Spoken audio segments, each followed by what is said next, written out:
Therizhandur அர்-ரஹீமிய்யா Arabic கல்லூரி. உங்கள் ஆண் பிள்ளைகள் 7 ஆண்டுகளில் ஆலிம் பட்டத்துடன் பிகாம், பிபிஏ, பிஏ டிகிரிகளும் பெற்று சிறந்த ஆலிமாக வெளிவர இன்றே தொடர்பு கொள்ளுங்கள். பசிப்பட்டினிக்கு எதிரான போராட்டத்தில் முழுமையான வெற்றியை பெறவில்லை. அதற்கு சான்று ஐக்கிய நாடுகள் சபையின் உணவு மற்றும் விவசாய அமைப்பும் உலக சுகாதார அமைப்பான யுனிசெஃப்பும் இணைந்து ஒரு சர்வே எடுத்து 2018 அதனை அறிக்கையாக வெளியிட்டார்கள். 2018 கணக்கின் பிரகாரம் உலகில் 8.2 கோடி பேர் பசியால் வாடுகிறார்கள், அன்றாட உணவு கிடைக்காமல். அதிலும் குறிப்பாக ஆசிய நாடுகளில் மட்டும் சுமார் 5.15 கோடி பேர் பசியால் வாடுகிறார்கள், பட்டினியோடு வறுமையோடு போராடுகிறார்கள் என்று சொல்கிறார்கள். நமக்கு புரிவதற்காக சொல்வதென்றால், உலகில் வாழுகிற 9 நபர்களில் 1 நபர் பசியால், பட்டினியால், வறுமையால் வாடிக்கொண்டிருக்கிறார் என்று சொல்கிறது அந்த புள்ளி கணக்கு. அன்பிற்குரியவர்களே, இதுவல்லாமல் சோமாலியாவில் சுமார் 2.16 லட்சம் மக்கள் சாப்பிடுவதற்கு உணவில்லாததால் மட்டும் இறந்திருக்கிறார்கள். இது 2016க்கு முந்தைய கணக்கு.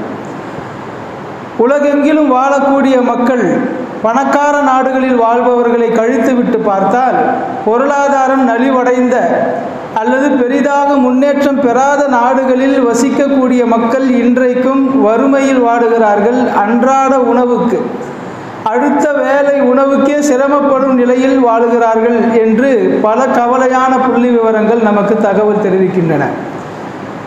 அதற்கு காரணம் என்று எடுத்து பார்த்தால், பல நாடுகளில் போர் நடக்கிறது அல்லது போர் நடப்பது போன்ற உக்கிரமான சூழ்நிலை நிலவுகிறது.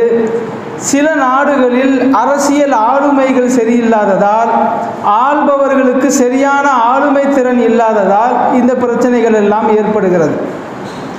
இப்போது கூட நடந்து கொண்டிருக்கக்கூடிய கஸா, போர் நடந்து கொண்டிருக்கக்கூடிய கஸா பகுதியில் 23 லட்சம் மக்கள் உணவில்லாமல் அன்றாடம் சிரமப்படுகிறார்கள் என்ற ஒரு புள்ளி விவரத்தையும் ஐநா தெரிவிக்கிறது. நீங்கள் பார்த்திருக்கலாம், சென்ற வாரத்தில் இஸ்ரேல் கஸாவிற்கு செல்லக்கூடிய உணவு வண்டிகளை, வாகனங்களை மறித்த போது, உணவிற்கே வழி இல்லாமல் அந்த மக்கள் ஏங்கி தவித்து கொண்டிருந்த போது, ஐநா சபையும் இஸ்ரேலுடைய நட்பு நாடுகளான பிரிட்டன், பிரான்ஸ் உள்ளிட்ட நாடுகளும் எதிர்ப்பு தெரிவித்து அறிக்கை வெளியிட்டன. இன்னும் 3 நாட்களுக்கு உணவு வாகனங்களை கஸாவிற்குள் அனுப்பாமல் இஸ்ரேல் தாமதம் செய்யுமானால் 14,000 குழந்தைகள் இறப்பதை இந்த உலகத்தில் யாரும் தடுக்க முடியாது என்றார்கள். சைனா மட்டும்தான் இஸ்ரேலுடைய எல்லா விதமான எதிர்ப்பு தடைகளையும் மீறி கஸாவிற்குள் சென்று உணவு பொட்டலங்களை வழங்கியது என்ற செய்தியையும் நாம் பார்த்தோம். ஐநா சார்பாக ஏற்படுத்தப்பட்ட ஒரு மீட்டிங்கில் பலஸ்தீன் தூதுவர் 2 செய்திகளை முன்வைத்தார். 2 பெண்மணிகளை பற்றிய செய்தி. முதலாவது பெண்மணி தன்னுடைய குழந்தைகள் 2 மகள்கள், 9 வயது மற்றும் 5 வயதுடைய 2 மகள்களுக்கு உணவில்லாமல் கணவரை இழந்த அந்த விதவை பெண் உணவே இல்லாத சூழ்நிலையில் குப்பை தொட்டிகளில் இருக்கக்கூடிய கேரி பேகுகளை தோண்டி எடுத்து பழைய, அழுகி மக்கி போன காய்ந்த ரொட்டி துண்டுகளை சேகரிக்கிறார். உலகம் முழுக்க இந்த புகைப்படங்கள் பிரபலமானது. அந்த பெண்மணியிடத்தில் அவர் கேள்வி கேட்கிறார், உங்களுக்கு சரியான உணவு கிடைக்கவில்லையா? சரியான உணவு எங்களுக்கு கிடைக்கவில்லை, பல நாட்களாக என்னுடைய குழந்தைகள் பசியில் வாடுகிறார்கள், நான் எங்காவது உணவு கிடைக்குமா என்று தேடி அலைகிறேன். பல தன்னார்வ அமைப்புகள் இலவசமாக உணவுகள் வழங்குகிறார்கள் என்றாலும் கூட அது கொஞ்சம் கூட மக்களுக்கு போதுமான அளவில் இல்லை. எனவே நான் குப்பை தொட்டியிலே உணவை தேடுவதை வெட்கமாக கருதினாலும் வேறு வழி இல்லாமல் இருக்கிறேன். நான் ஒரு இன்ஜினியரிங் படித்தவர் என்று சொல்கிறார். அந்த பெண்மணி பக்குவமானவர், இன்ஜினியரிங் படித்தவர். இன்னொரு ஆச்சரியமான தகவல் என்னவென்றால், ஐக்கிய நாடுகள் சபைக்காக வேலை பார்த்த தூதுவர்களில் ஒருவர். அவர் சொல்கிறார், என் கணவரும் கூட ஐநா சபையில் வேலை பார்த்தவர் தான். சில வருடங்களுக்கு முன்னால் இறந்து போய்விட்டார். அதற்கு பிறகு எங்களுக்கு வர்த்தக ரீதியிலான எந்த தொடர்பும் ஐநாவோடு இல்லை. நல்ல செல்வாக்கோடு வாழ்ந்தவர்கள் நாங்கள். இப்பொழுது உண்ணுவதற்கு உணவு இல்லாமல் குப்பை தொட்டிகளை நாங்கள் தோண்டி கொண்டிருக்கிறோம் என்று அவர் சொன்னார். இரண்டாவது ஒரு பெண்மணி பிள்ளைகளுக்கு உணவளிக்க வழி இல்லாமல் உணவை தேடி தேடி தேடி எங்கும் கிடைக்காமல் ஒரு கட்டத்தில் தன் கையிலே இருந்த சிறு வயது மகன் அசைவற்று தலை தொங்கி விழுகிறான். பிள்ளையை தட்டி பார்க்கிறார், மூச்சு இருக்கிறதா என்று தேடி பார்க்கிறார். அந்த பிள்ளை இறந்து போய்விட்டான். நெஞ்சோடு நெஞ்சாக அந்த பிள்ளையை ஆற தடவி கொண்டு தலையை தடவி கொண்டு அந்த பெண்மணி சொல்கிறார், பிள்ளையை பார்த்து சொல்கிறார், உன்னை நான் பெற்றெடுத்து வளர்த்த ஆசைப்பட்டேன், ஆனால் உனக்கு உணவு கொடுப்பதற்கு என்னால் முடியவில்லை, என்னை மன்னித்து விடு, மறுமையில் அல்லாஹ்விடம் சென்று என்னை பற்றி முறையிட்டு விடாதே என்று அந்த பெண்மணி கெஞ்சுகிறார்.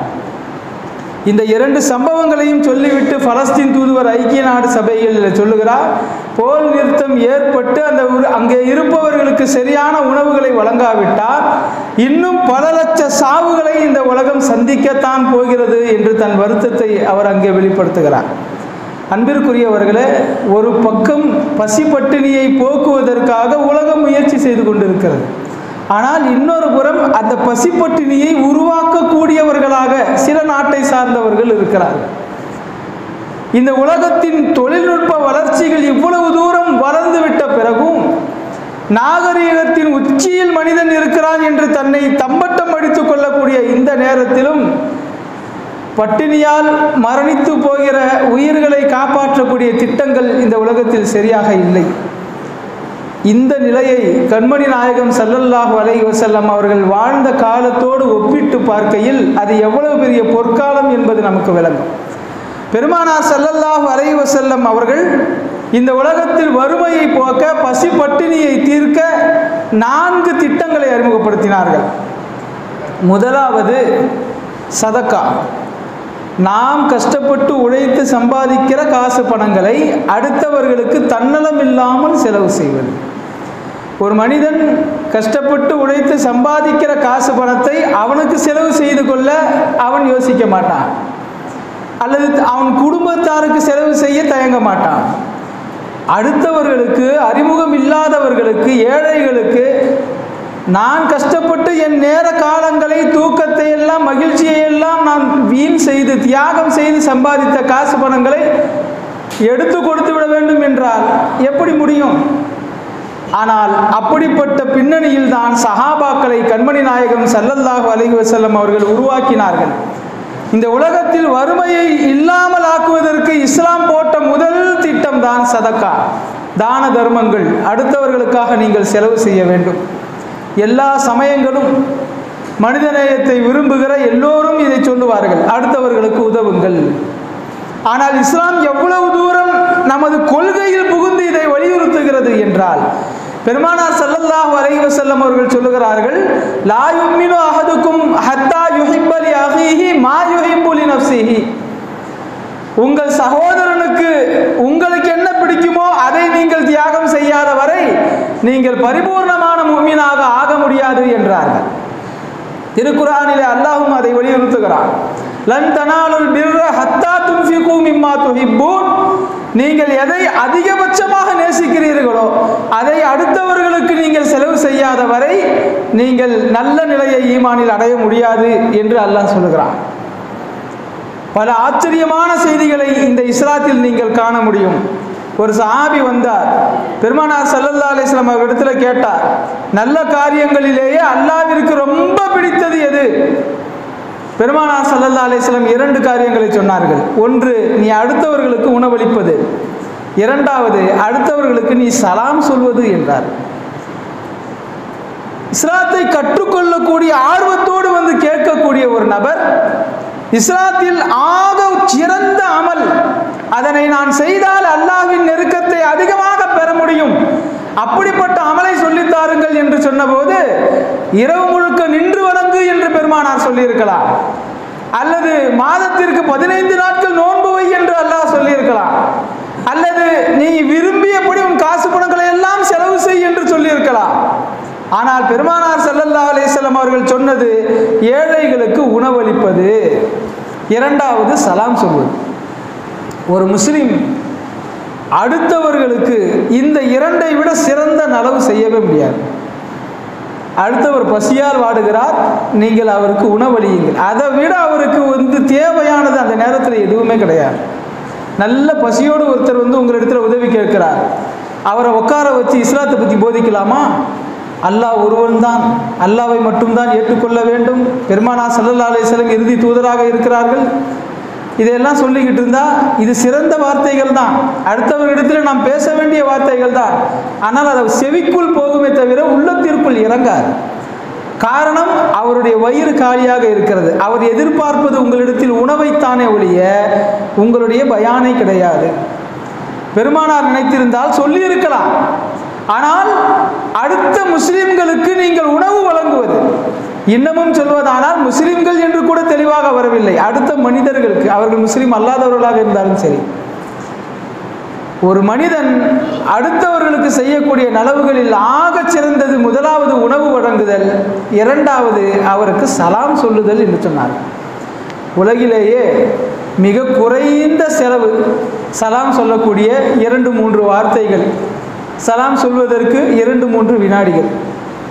பெருமானார் ஸல்லல்லாஹு அலைஹி வஸல்லம் சொல்லுகிறார்கள், இந்த சலாம் சொல்வதினால் மக்கள் எல்லோரும் உங்களை நேசிப்பார்கள், மக்களுக்காக நீங்கள் துவா செய்கிறீர்கள், நீங்கள் மக்களை நேசிப்பதால் மலக்குமார்கள் உங்களை நேசிக்கிறார்கள், மலக்குமார்கள் சாட்சியாக இருப்பதால் அல்லாஹ்விடத்தில் நீங்கள் நல்லவர்களாக மாறுவீர்கள். ஒரு சலாம் எவ்வளவு தூரம் நம்மை புனிதர்களாக மாற்றுகிறது என்பதற்கு இந்த ஒரு நபிமொழி நமக்கு போதும். பெருமானார் ஸல்லல்லாஹு அலைஹி வஸல்லம் எவ்வளவு முக்கியத்துவம் வாய்ந்ததாக இருந்தால் இந்த 2 அமல்களை சொல்லியிருப்பார்கள். அதிலும் ஒரு ஆச்சரியம் என்னவென்றால், இந்த 2 அமல்களை நீங்கள் செய்வதனால் அல்லாஹ்வை நீங்கள் புகழவே இல்லை. திக்ர் செஞ்சா அல்லாஹ்வை நம்ம புகழ்கிற வார்த்தைகள் வரும், ஸலவாத்து சொன்னா பெருமானாரை புகழ்கிற வார்த்தைகள் வரும், தொழுதா அல்லாஹ்வை புகழ்கிற வார்த்தைகள் வரும், ஹஜ்ஜுக்கு போனால் அல்லாஹ் புகழ்ந்திருக்கிற இடங்களை பார்ப்போம், நபிமார்களை புகழ்வோம், அல்லாஹ்வை புகழ்வோம். அடுத்தவர்களுக்கு உணவளிப்பது என்பதும் அடுத்தவர்களுக்கு சலாம் சொல்வது என்பதும் இதில் அல்லாஹ்விற்கு நேரடியாக எந்த விதமான வழக்கமும் இல்லை. ஆனால் அல்லாஹ் அதை பிரியப்படுகிறார். இன்னொரு நபிமொழியில பெருமானார் ஸல்லல்லாஹு அலைஹி வஸல்லம் சொன்ன தகவல் மிக அழகாக வருகிறது. அல்லாஹ் நாளை மறுமையில் மஹ்ஷரில் கேள்வி கணக்கு கேட்கிற போது முஸ்லிம்களிடத்தில் இப்படி ஒரு கேள்வி இருக்கும், நான் உணவு கேட்டு வந்தேனே, எனக்கு உலகத்தில் நீ உணவு தந்தாயா? அடியான் திரும்ப கேட்பானா, யா அல்லாஹ், உணவு தேவையில்லாதவன் நீ, தீராத ஹசானா உடையவன் நீ, யாரிடத்திலும் தேவையாகாதவன் நீ, நீ என்னிடத்தில் உணவு கேட்டு வந்தாயா? ஒரு ஏழை ஃபக்கீர் உன்னிடத்தில் உணவு கேட்டு வந்தான், அந்த ஏழை ஃபக்கீருக்கு நீ கொடுத்திருந்தால் அவன்தான் நான், அவனுக்கு நீ கொடுத்ததுக்கு நான் வாரி வாரி வாரி வழங்கி இருப்பேன். ஆனால் அந்த ஏழை ஃபக்கீருக்கு கொடுக்காமல் அனுப்பிவிட்டாயே, அது எனக்கே கொடுக்காதது மாதிரி என்று அல்லாஹ் சொல்வான். இப்போ அடுத்தவர்களுக்கு உணவளிப்பது என்பது அல்லாஹ்விற்கு ஆக பிடித்த அமல். திருக்குர்ஆனிலே ஒரு வசனம் வருகிறது, சக்கர் என்று ஒரு நரகம் உண்டு, நரகத்தின் பல வகை பெயர்களில் ஒன்று சக்கர், அது ஒரு நரகம், குறிப்பிட்ட சில தன்மை இருப்பவர்களுக்காக படைத்து வைக்கப்பட்டிருக்கக்கூடிய நரகம்.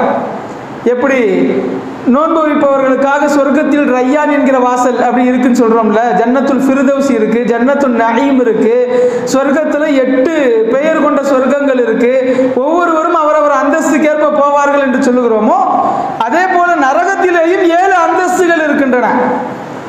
அதுல ஒரு வகை நரகத்திற்கு பெயர் தான் சக்கர். அந்த சக்கர் என்கிற நரகத்தில் தூக்கி எறியப்பட்டவர்களை நீங்க ஏன் இந்த நரகத்துக்கு வந்தீங்க என்று சொர்க்கவாசிகள் சில பேர் கேட்பாங்களாம். திருக்குர்ஆன்ல வருது. நரகத்துக்கு போனவங்க காரணம் சொல்ல போறாங்க.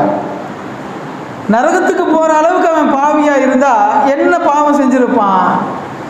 நம்ம கற்பனையில யோசிச்சு பார்த்தோம்னா, வாழ்நாள் முழுக்க நான் தொழுததே இல்லை, அதனால அல்லாஹ் என்னை இப்படிப்பட்ட நரகத்தில் போட்டான். இல்லை வாழ்க்கையில் நான் 1 மாதம் கூட ரமதான் மாதம் நோன்பு வச்சதே இல்லை, அல்லது ஹஜ்ஜு கடமையாக இருந்துச்சு, நான் ஹஜ்ஜே செய்யாமல் கஞ்சத்தனப்பட்டு இருந்தேன், அல்லது பேரளவில் நான் முஸ்லீமாக வாழ்ந்தேனே ஒழிய முஸ்லீம்களுடைய இபாதத் எதுவுமே என்கிட்ட இல்லாமல் இருந்துச்சு, இப்படி ஏதாவது காரணம் சொன்னால் தகும். ஆனால் அவர்கள் சொன்ன காரணங்களை திருக்குர்ஆனிலே அல்லாஹ் அல்லாஹ் பதிவு செய்கிறார். 4 காரணங்களை அவர்கள் சொல்வார்கள். லம் நக்கு மினல் முஸல்லீன், தொழுகையாளிகளோடு நாங்கள் உறவு வைத்துக் கொள்ளவில்லை. லம் நக்கு நுத்இமுல் மிஸ்கீன், ஏழைகளுக்கு உணவளிக்கக்கூடிய பழக்கம் இல்லாதவர்களாக இருந்தோம். குன்னா நஹூது மஅல் ஹாயிலீன், வீணான அரட்டை அடித்திருப்பவர்களோடு நாங்கள் அமர்ந்து நேரத்தை கழித்துக் கொண்டிருந்தோம். குன்னா நுகதிபு பியௌமித்தீன், மறுமை நாளை பொய்ப்படுத்தியவர்களாக நாங்கள் இருந்தோம் என்று இந்த 4 காரணங்களை சொல்வார். 1, தொழுகையாளிகளோடு நாங்கள் இல்லை. வாசகத்தை நீங்கள் கவனிச்சா நாங்கள் தொழக்கூடியவர்களாக இல்லைன்னு இல்லை, நாங்கள் தொழக்கூடியவர்களாக இல்லைன்னு இல்லை, தொழக்கூடியவர்களோடு நாங்கள் இல்லை அப்படின்னா அதுக்கு என்ன அர்த்தம்னா, தொழுகையாளிகளாக இருந்தாலுமே தொழ வருகிறவர்களோடு நட்புறவு கொள்ள வேண்டும் என்பதை அல்லாஹ் வலியுறுத்துக்கிறான். நம்ம பாட்டுக்கு வந்தோம், தொழுதான் போனோம், யாரை பற்றி எதை பற்றி எனக்கு தெரியாது, அப்படி இருக்கக்கூடாது. அதே நேரத்தில் அதிகமாக எல்லோரிடத்திலையும் அவரவர்களுடைய பிரச்சனையை கேட்டு தெரிந்து கொள்வதையும் ரசூல் ஸல்லல்லாஹு அலைஹி வஸல்லம் தடுத்தாங்க. ஷேக் அப்துல் காதிர் ஜீலானி கத்தஸல்லாஹு சிர்ரஹுல் அஸீஸ் அவர்கள் சொல்வார்கள், மனிதர்களோடு அதிகபட்ச தொடர்பு வைத்திருப்பவன் அல்லாஹ்வுடைய தொடர்பை குறைத்துக் கொள்கிறான். அதனால் அனைவரையும் தெரிந்து வைத்துக் கொள்ளுங்கள், நீங்கள் அளவுக்கு அதிகமாக அளவலாவ செய்யாதீர்கள். முதலாவது தன்மை, தொழுகையாளிகளோடு நம்முடைய தொடர்பு இருக்க வேண்டும். 2வது பாருங்க, நாங்கள் ஏழைகளுக்கு உணவளிக்கக்கூடியவர்களாக இல்லை. பெரிய காரணம் இல்லையே இது. ஏழைகளுக்கு உணவளிக்கிறது இஸ்லாத்தில் ஃபர்துலாம் இல்லையே, கடமையா, வாஜிபா. நமக்கு வசதி இருந்தால் செய்யலாம், செஞ்சால் நன்மை உண்டு, செய்யவில்லை என்றால் குற்றம் இல்லை. ஆனாலும் நரகவாசிகள் இதை ஒரு காரணமாக சொல்லுகிறார்கள். ஏழைகளுக்கு நாங்கள் உணவளிக்கக்கூடியவர்களாக இல்லை, இது ஃபர்தே கிடையாது, இந்த காரணத்தை வச்சு இவங்க நரகத்துக்கு போகவே முடியாது. ஆனால் ஏன் அந்த வார்த்தையை அவங்க சொல்றாங்க அப்படின்னா, ஏழைகளுக்கு நாங்கள் உணவளிச்சிருந்தா எங்களுடைய மெயினான இபாதத்துகள் ஏதாவது குறை நான் செஞ்சிருந்தா கூட அல்லாஹ் மன்னிச்சிருப்பான். நாங்கள் பெரிய அளவில் இபாதத்து செய்யலை, அல்லாஹ் அதை கூட பெரிய குற்றமாக கருதலை. ஏழைகளுக்கு உணவளிக்காமல் இருந்தோம், அதை பெரிய குற்றமாக அல்லாஹ் எடுத்துக்கிட்டான். 3வது, வீணாகி போனவர்களோடு, நேரத்தை வீணாக கழிப்பவர்களோடு நாங்கள் இருந்தோம். 4வது, மறுமை நாளை பொய்ப்படுத்தினோம். இப்போ நாம் மறுமை நாளை பொய்ப்படுத்துகிறோமா? இல்லை. அப்போ அந்த குணத்தை பற்றி நம்ம கவலைப்பட வேண்டியதில்லை. எந்நேரமும் வீணாக இஸ்லாத்தை குறை கூறுபவர்களோடு அமர்ந்து பேசிகிட்டு இருக்கிறோமா? அதுவும் இல்லை. ஐவேளை தொழுகையாளிகளாக இருக்கிறோமா? அல்லாஹ்வுடைய கிருபையில் ஐவேளை முடிந்தவரை தொழுகையாளிகளாக இருந்துகிட்டு இருக்கிறோம். அப்போ நம்ம அதிகப்படுத்த வேண்டிய பழக்கம் என்னன்னா, ஏழைகளுக்கு உணவளிக்கிறது நம்ம எந்த அளவுக்கு செய்கிறோம்னு யோசிச்சு பார்க்கணும். எந்த அளவிற்கு ஏழைகளுக்கு நாம் உணவளித்து கொண்டு இருக்கிறோமோ அந்த அளவிற்கு அல்லாஹ்வுடைய நெருக்கம் என்பது நமக்கு கிடைத்து கொண்டே இருக்கும். திருக்குர்ஆன்ல அல்லாஹ் கடமையாக்கின எத்தனையோ விஷயங்களை பற்றி பேசுகிறான். ஆனால் இந்த சதக்காவை பற்றி பேசுகிற போது எல்லா இடங்களிலும் எப்படி உபயோகப்படுத்துகிறான் வார்த்தை பிரயோகம் என்றால், வமிம்மா ரஸக்னாஹும் யுன்ஃபிகூன், நாம் அவர்களுக்கு வழங்கிய பொருள்களிலே இருந்து அவர்கள் மற்றவர்களுக்கு உணவளிப்பார்கள். தொழுகுங்கள் நல்லா சொல்றான்ல, நான் வழங்கிய உடலை உயிரை பயன்படுத்தி தொழுகுங்கள் அப்படி சொல்ற, தொழுகுங்கள் அவ்வளவுதான். ஜக்காத் கொடுங்கள், நான் வழங்கிய பொருட்களிலே இருந்து ஜக்காத்துக்கு சொல்லும்போது, சதக்காவுக்கு சொல்லும்போது. நோன்பை பற்றி பேசுகிற போது நான் வழங்கிய உடல் ஆரோக்கியத்தை பயன்படுத்தி நோன்பு வையுங்கள் அப்படி சொல்லலை. பொருளை பற்றி குறிப்பிடுகிற இடங்களில் மட்டும் நான் உங்களுக்கு வழங்கியது என்று அல்லாஹ் அதை சொல்லுகிறான். அப்படின்னா என்ன அர்த்தம்? உடல் ஆரோக்கியமும் அல்லாஹ் கொடுத்தது தானே, இந்த உடல் அல்லாஹ் கொடுத்தது தானே, ஆயுள் அல்லாஹ் கொடுத்தது தானே, உயிர் அல்லாஹ் கொடுத்தது தானே, வணக்கம் செய்வதற்கான நேரம் அல்லாஹ் கொடுத்தது தானே, எல்லாமே அல்லாஹ் தான் எனக்கு கொடுத்தான். ஆனால் பொருளை பற்றி பேசுகிற இடங்களில் மட்டும் நான் கொடுத்த பொருள்ல இருந்து நீங்க உணவளிங்க, நான் கொடுத்த பொருள்ல இருந்து நீங்க ஜக்காத் கொடுங்க. ஏன் அல்லாஹ் இதை மட்டும் தன்னோடு இணைத்து சொல்லுகிறான்? அதற்கு விளக்கம் சொல்லுகிற முஃபஸ்ஸிர்கள் சொல்லுகிறார்கள், நாம் அடுத்தவர்களுக்கு உணவளித்தால் அதில் நமது பங்கு என்று எதுவுமே இல்லை. எந்த அளவுக்கு நம்ம பங்கு இருக்குதுன்னா, ஒரு கடை முதலாளி இருக்கிறார், அந்த கடையில் வேலை செய்யக்கூடிய ஒருவர் இருக்கிறார். இந்த வேலைக்காரர்கிட்ட முதலாளி ஒரு அமௌண்ட்டை கொடுத்து ஒருத்தர் வருவார், உதாரணத்துக்கு ஒரு ஷாஜஹான் பாய் ஒருத்தர் வருவார், அவர்கிட்ட இதை நீ கொடுத்துரு, அவர் போயிட்டார் வேறு வேலையா. அவர் வந்தார் ஷாஜஹான் பாய், இந்த மாதிரி கொடுக்க சொன்னாங்க. ஆமாம் கொடுக்க சொன்னாங்க, இருந்தாங்க. இப்போ அந்த வேலைக்காரருக்கு என்ன பெருமை இருக்குது? நான் தான் இவருக்கு இந்த அமௌண்ட்டை கொடுத்தேன், நான் தான் இவர் குடும்பத்தை காப்பாற்றினேன்னு ஏதாவது சொல்ல முடியுமா? என் முதலாளி கொடுத்ததை வாங்கி தருகிற ஒரு சிறு வேலையை தான் நான் செய்தேன். அல்லாஹ் அப்படித்தான் சொல்லுகிறான். நீங்கள் இந்த உலகத்தில் ஏழைகளுக்கு கொடுக்கிற ஜக்காத்து, சதக்காக்கள், உதவிகள், தான தர்மங்கள் எல்லாமே நான் தான் கொடுக்கிறேன், உங்களை வைத்து கொடுக்கிறேன். இதில் நமக்கென்று தனி பெருமை இல்லை. ஆனால் கூலி தருவதில் அல்லாஹ் கஞ்சன் அல்ல, கூலியை மிகுதமாக நமக்கு தருகிறான். எனவே அடுத்தவர்களை வாழ வைப்பதில், இந்த உலகத்தில் வறுமையை, பசிப்பட்டினியை போக்குவதில் பெருமானார் ஸல்லல்லாஹு அலைஹி வஸல்லம் அவர்கள் பயன்படுத்திய முதல் யுக்தி, பெரிய யுக்தியும் இதுதான். அடுத்தவர்களுக்கு தான தர்மங்கள் செய்வது, அடுத்தவர்களை சாப்பிட வைத்து அழகு பார்ப்பது. பெருமானார் ஸல்லல்லாஹு அலைஹி வஸல்லம் சொல்லிக்கிட்டே இல்லை, அதை வாழ்க்கையில் செஞ்சும் காட்டினாங்க. அடுத்தவர்களுக்கு ஊக்கமூட்டி கொண்டே இருந்தார்கள். அடுத்தவர்களுக்கு உணவளியுங்கள், அல்லாஹ் இப்படி இப்படியெல்லாம் உங்களுக்கு சிறப்பு தருகிறார். பெருமானார் ஸல்லல்லாஹு அலைஹி வஸல்லம் சபையில் அமர்ந்திருக்க 70 சஹாபாக்கள் சுற்றி அமர்ந்து பெருமானாரின் பேச்சை கேட்டுக்கொண்டிருக்கிறார்கள். ஒரு பெண்மணி பெருமானாரின் மீது கொண்ட பேரன்பால் ஒரு டம்ளரில் பால் அனுப்புகிறாங்க. பெருமானார் ஸல்லல்லாஹு அலைஹி வஸல்லம் அவர்களை குடிக்க சொல்லுங்க. வந்த உடனே பெருமானார் ஸல்லல்லாஹு அலைஹி வஸல்லம் எப்போதுமே அவருடைய வழக்கம், தனக்கு வலப்புறமாக முதலில் அமர்ந்து இருப்பவரிடத்தில் கொடுத்தார்கள். குடிங்க. அபூ ஹுரைரா ரலியல்லாஹு அன்ஹு இந்த ஹதீஸ் அறிவிப்பாங்க.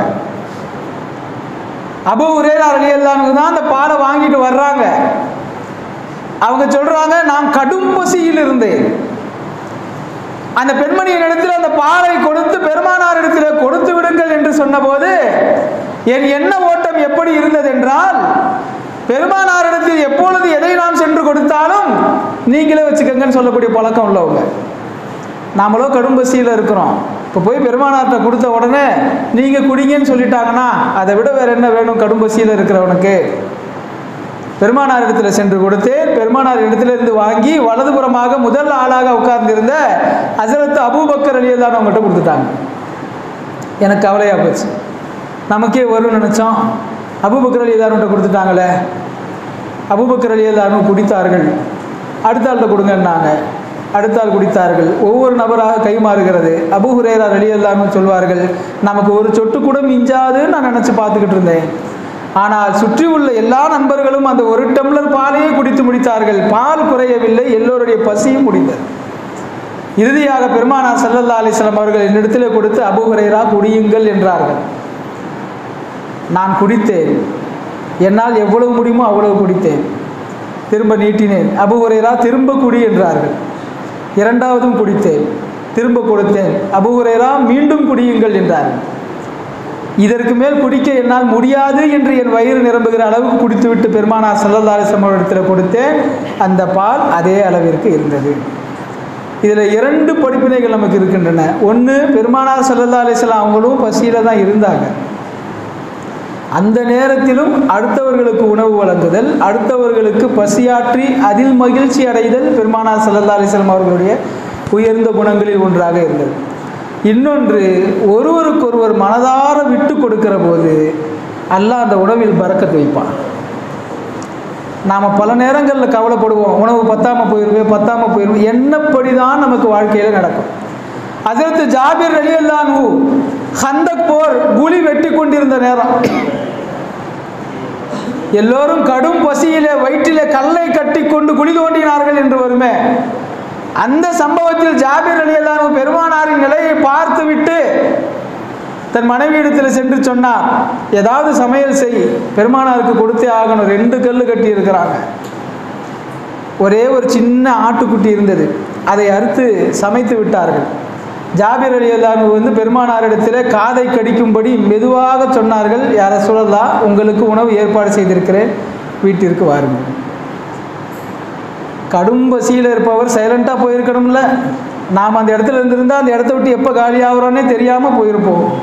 பெருமானார் ஸல்லல்லாஹு அலைஹி வஸல்லம் அவர்கள் நிமிர்ந்தார்கள். தோழர்களே என்று சத்தம் போட்டு அழைத்தார்கள். நமது தோழர் ஜாபிர் நமக்கெல்லாம் விருந்து தயார் செய்திருக்கிறார், வேலையை நிறுத்திவிட்டு வாருங்கள்.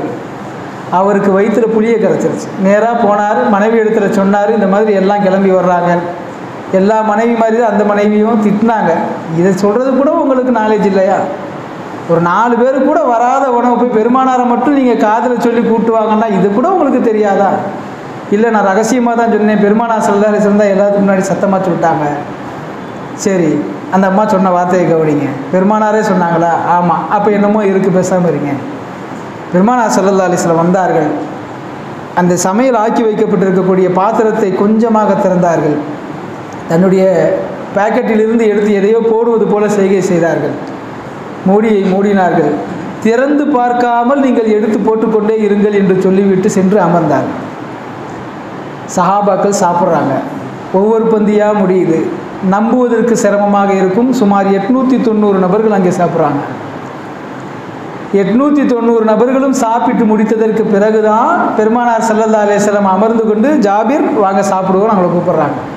இதுலேயும் நீங்கள் பாருங்கள், அதே 2 படிப்பினை இருக்கும். ஒன்று, கடும் பசியில் பெருமானார் இருந்த போதும் 890 பேர் சாப்பிட்டு முடிச்சதுக்கப்புறம் நான் சாப்பிட்டுக்கிறேன்னு நினச்சாங்கல்ல. இரண்டாவது, அந்த உணவு போதாது என்று ஜாபிர் நினைத்த நேரத்தில் பெருமானார் நினைக்கவில்லை. ஏனென்றால் பரக்கத் என்பது ஒற்றுமையில் இருக்கிறது. நாம் நினைத்தால் ஒற்றுமையோடு ஒரு காரியத்தை செயலாற்றினால் அதில் அல்லாஹ் தரக்கூடிய பரக்கத்தை கண்கூடாக பார்ப்போம். நம்மாலே நம்ப முடியாது. அது நிச்சயமாக அல்லாஹ் தந்தே தீருவான். அப்படி மற்றவர்களின் மீது இரக்கம் காட்டுகிற, அடுத்தவர்களுக்கு முக்கியத்துவம் கொடுக்கக்கூடிய பண்பு நமக்கு வேண்டும் என்பதால் தான் பெருமானார் ஸல்லல்லாஹு அலைஹி வஸல்லம் அடுத்தவர்களுக்கு உணவளிப்பது குறித்து பேசிக்கொண்டே இருந்தார்கள். அவர்கள் செய்தும் காட்டிக்கொண்டே இருந்தார்கள். உங்களுக்கு எவ்வளவு தேவை இருந்தாலும் அடுத்தவர்களுக்கு நீங்கள் கொடுத்து பாருங்கள், மகிழுங்கள். தங்களுடைய ஆத்மாக்களுக்கான தேவையை விட அடுத்தவர்களுடைய தேவைக்கு முக்கியத்துவம் கொடுப்பவர்கள் வெற்றியாளர்கள் என்று அல்லாஹ் திருக்குர்ஆனிலே திண்ணமாக பதிவு செய்கிறான். பெருமானார் ஸல்லல்லாஹு அலைஹி வஸல்லம் அவர்கள் நபியாக வந்தபோது இருந்த அந்த பட்டினியும் வறுமையும் பசியும் கொஞ்சம் கொஞ்சமாக இந்த சதக்காவுடைய சிந்தனைகள் மூலமாக மாறுகிறது. கொஞ்சம் கொஞ்சமாக பசி வறுமை இதெல்லாம் நகருது. இரண்டாவது பெருமானாரின் திட்டம் தான் ஜக்காத். முதல்ல சதக்கா தான், இரண்டாவது தான் ஜக்காத். ஹிஜ்ரி 2 கடமையாகும். பெருமானார் ஸல்லல்லாஹு அலைஹி வஸல்லம் 40 வயதில் நபி பட்டம் வாங்குறாங்களா? 13 வருடம் மக்காவிலேயே இருக்கிறார்கள். அப்போ 53 வயது. 53ஆவது வயது நடக்கும் பொழுது தான் மதீனாவிற்கு வருகிறார்கள். அதுதான் ஹிஜ்ரி 1. 54, 55ஆவது வயதில் தான் ஹிஜ்ரி 2 வருது. பெருமானார் ஸல்லல்லாஹு அலைஹி வஸல்லம் அவர்களுடைய 55ஆவது வயதில் தான் ஜக்காத் கடமை. அதே 55ஆவது வயதில் தான் குர்பானி கடமை. அதே 55ஆவது வயதில் தான் சதக்கத்துல் ஃபித்ர், ரமலான், ஈதுடைய தொழுகை கடமை. எல்லாமே கடமையாகிறது. பார்த்தீங்கன்னா அந்த நோன்பு கடமையாகிறதும் ஹிஜ்ரி 2 தான். ஹிஜ்ரி 2க்கு பிறகு தான் அதிகாரப்பூர்வமாக நாம் செய்ய வேண்டிய பெரிய பெரிய திட்டங்கள் எல்லாம் கடமையாகின. பெருமானார் நபித்துவ பட்டம் பெற்று 15 ஆண்டுகள் எதை வைத்து வறுமை போக்கினார்கள் என்றால் சதக்காக்கள் தான். பெருமானாரின் பேச்சு, எப்படியெல்லாம் சதக்கா செய்ய முடியும், எப்படியெல்லாம் அடுத்தவர்களை வாழ வைக்க முடியும், எப்படியெல்லாம் அடுத்தவர்களுடைய முன்னேற்றத்தில் நாம் மகிழ்ச்சி காண முடியும், அது எப்படி அல்லாஹ் பிரியப்படுறாங்கிறத சொல்லி சொல்லி அவங்களை பக்குவப்படுத்தி அதற்கு பிறகு ஜக்காத்தை கடமையாக்கினார்கள். உலகத்திலேயே ஜக்காத் வரி என்பது இஸ்லாத்தில் கூறப்பட்டுள்ள அளவு தான் நிதர்சனமான ஒன்று. இந்தியாவில் டேக்ஸ் எவ்வளோங்க? நம்ம நாட்டில் சம்பாதிச்ச இந்தியா டேக்ஸ் எவ்வளோ சொல்லுங்க? 28. அது கீழேயும் சில பொருட்களுக்கு இருக்குது, 18 இருக்குது, 6 கூட இருக்குது. இது எல்லாமே அதிகபட்ச வரிகள் தான். 6 என்பதே அதிகபட்ச வரி தான். கட்ட மாட்டாங்க. இஸ்லாம் சொல்வது 2.5% நிதர்சனமான வரி. அந்த வரியையும் கூட நினைத்தவர்களெல்லாம் வாங்கி சென்று விட முடியாது. நீயே கொண்டு போய் கொடு. இஸ்லாம் சொல்லுகிற டேக்ஸ் சட்டம் எப்படி இருக்கு?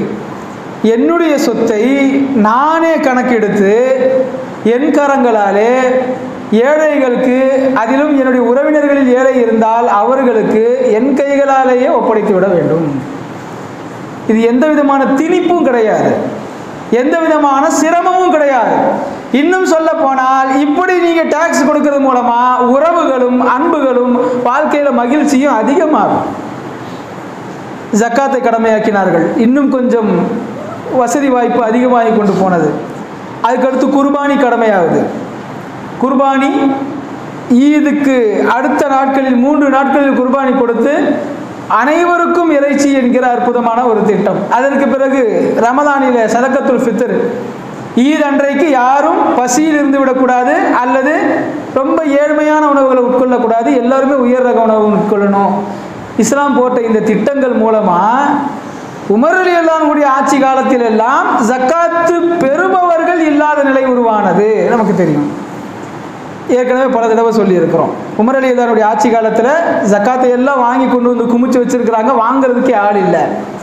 அப்படியே அந்த பொருட்களை எல்லாம் எடுத்துக்கொண்டு சில நபர்களுக்கு பொறுப்பு கொடுத்து ஒரு கடிதமும் எழுதி பக்கத்திலே ஷாம் நாட்டை ஆட்சி செய்து கொண்டிருந்த முஆவியா ரலியல்லாஹு அன்ஹு அவர்களுக்கு ஒரு தபால் எழுதி ஜக்காத் எல்லாம் வசூலிக்கப்பட்டு விட்டது, வாங்குவதற்கு ஆள் இல்லை, உங்களுடைய மாகாணத்தில் யாராவது ஏழைகள் இருந்தால் இதை முறையாக ஒப்படைச்சிருங்கன்னு அனுப்புனா அவர் திரும்ப அனுப்பிச்சிட்டார் பதில் லெட்டர் போட்டு. இங்கேயும் அதுதான் நிலைமை, இங்கெல்லாம் கொடுக்க ஆள் இல்லை.